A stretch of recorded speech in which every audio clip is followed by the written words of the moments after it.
আসসালামু আলাইকুম। Education tricks channel থেকে সকলকে স্বাগতম। আজ এই ভিডিওতে আলোচনা করব একটি চাকরির বিজ্ঞপ্তি সম্পর্কে, যেটি পশ্চিমবঙ্গের স্বাস্থ্য দপ্তর থেকে প্রকাশিত হয়েছে। তা চলো শুরু করা যাক। এখানে দেখো, পশ্চিমবঙ্গের স্বাস্থ্য দপ্তর থেকে রিডার পদে কর্মী নিয়োগ করা হচ্ছে। বেতন কত? 60,000 টাকা থেকে শুরু। এবার আমরা দেখব এটি কোন সংস্থা থেকে প্রকাশিত হয়েছে। এখানে দেখো, নিয়োগকারী সংস্থা কোনটি?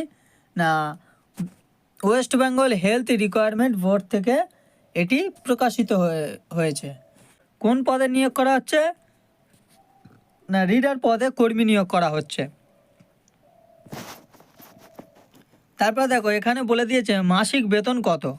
মাসিক বেতন এখানে দেখো 67,300 টাকা থেকে শুরু হচ্ছে। আবেদন কিভাবে করবে তোমরা? আবেদন করবে তোমরা সম্পূর্ণ অনলাইনের মাধ্যমে। তোমরা এখানে আবেদন জানাতে পারবে। আমি ভিডিও ডেসক্রিপশানে লিঙ্ক দিয়ে দেবো, সেখানে গিয়ে এদের ওয়েবসাইটে গিয়ে সম্পূর্ণ তথ্য তোমরা জানতে পারবে, কি কি দিতে হবে না দিতে হবে, সমস্ত তথ্য। তাছাড়া আমি এই বিজ্ঞপ্তির লিঙ্কটিও ডেসক্রিপশানে দিয়ে দেবো। তোমরা মূল নোটিফিকেশানে যাবে, সেখানে গিয়ে সমস্ত তথ্য তোমরা ভালোভাবে খুঁটিনাটি পড়ে নেবে। এখানে দেখো, শিক্ষাগত যোগ্যতাটা আমি একটু পড়ে যাচ্ছি। এখানে তোমাদের বাংলা ভাষা লিখতে এবং পড়তে জানতে হবে অবশ্যই। তারপরে দেখো, এখানে প্রার্থীর বয়স এখানে বলে দিয়েছে 45 বছরের ঊর্ধ্বসীমা, মানে 45 বছর পর্যন্ত। কিন্তু তোমাদের এখানে আরেকটা জিনিস মনে রাখবে, এসসি আর এসটির জন্য 5 বছর পর্যন্ত ছাড় আছে। তার মানে এসসি আর এসটিরা 50 বছর পর্যন্ত আবেদন জানাতে পারবে। এবং ওবিসি ক্যাটাগরি হলে 3 বছর পর্যন্ত ছাড়। তার মানে হচ্ছে তারা 48 বছর পর্যন্ত আবেদন জানাতে পারবে। আবেদনের সময়সীমা কবে? না, এখানে দেখো, আগামী 5/1/2024 থেকে 19/1/2024 তারিখের মধ্যে আবেদন জানাতে পারবে। তাহলে আবেদন শুরু হচ্ছে এই তারিখের মধ্যে, মানে এখনও শুরু হয়নি। 5 তারিখে থেকে আবেদন শুরু হবে। এবার আমরা যাব মূল নোটিফিকেশানে কয়েকটা জিনিস তোমাদেরকে দেখাবো। এখানে দেখো, মূল নোটিফিকেশানে কোথা থেকে এটি প্রকাশিত হয়েছে, এখানে সমস্ত অ্যাড্রেসটা দেওয়া আছে। তারপরে নিচের দিকে দেখো, এখানে দেখো ক তারিখ থেকে ক তারিখের মধ্যে তোমরা আবেদন জানাতে পারবে। এখানে সবচেয়ে মেন ইম্পর্ট্যান্ট জিনিস যেটা, এদের ওয়েবসাইট হচ্ছে এইটা। এই ওয়েবসাইটের মধ্যে এদের এই ওয়েবসাইটের মধ্যে তোমাদেরকে আবেদন জানাতে হবে। ওয়েবসাইটের লিঙ্ক আমি ডেসক্রিপশনে দিয়ে দেবো, সেখান থেকে তোমরা গিয়ে সমস্ত তথ্য ভালোভাবে দেখে আসবে। তারপরে এখানে মেন জিনিস যেটা দেখাচ্ছি, যে কারা কারা আবেদন জানাতে পারবে।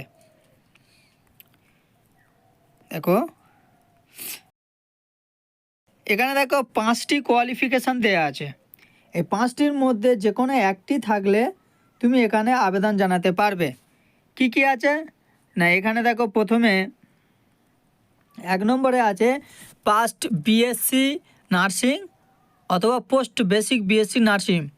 এই একটা কোর্স থাকতে হবে দুটোর মধ্যে, তাহলে তুমি অ্যাপ্লাই করতে পারবে। দ্বিতীয় কি বলছে? Past master degree in nursing acquired from a recognized university. যেমন আমাদের ভারতীয় যে কোনো ইউনিভার্সিটি থেকে যদি তুমি এই মাস্টার ডিগ্রি করা থাকে, তাহলে তুমি এখানে অ্যাপ্লাই করতে পারবে। তারপরে আর কি বলেছে? 3 নম্বরে দেখো, ফার্মডি ইন নার্সিং, এটা করা থাকলে তুমি এখানে অ্যাপ্লাই করাতে পারবে। তারপর হচ্ছে এমফিল ইন নার্সিং, এটা করা থাকলে তুমি এখানে অ্যাপ্লাই করতে পারবে। তারপরে 5 দাগের বলছে দেখো, publication related to nursing in indexed journal. এই কোর্সটাও যদি তোমার করা থাকে, তাহলে তুমি এখানে অ্যাপ্লাই করতে পারবে। সমস্ত তথ্য এখানে সব কিছু এই মূল নোটিফিকেশানের মধ্যে দেয়া আছে, কোনটার মধ্যে কি লাগবে না লাগবে। মূল নোটিফিকেশানটি আমি ডেসক্রিপশানে লিঙ্ক দিয়ে দেবো, সেখানে গিয়ে তোমরা সমস্ত নোটিফিকেশানটি একটু ভালোভাবে পড়ে নেবে, কি কি লাগবে না লাগবে, কি করতে বলেছে একটু ভালোভাবে পড়ে নিয়ে তোমরা সেই হিসাবে তোমরা এই ফর্মটা ফিল আপ করে ওই নির্দিষ্ট তারিখের মধ্যে তোমরা জমা দেবে।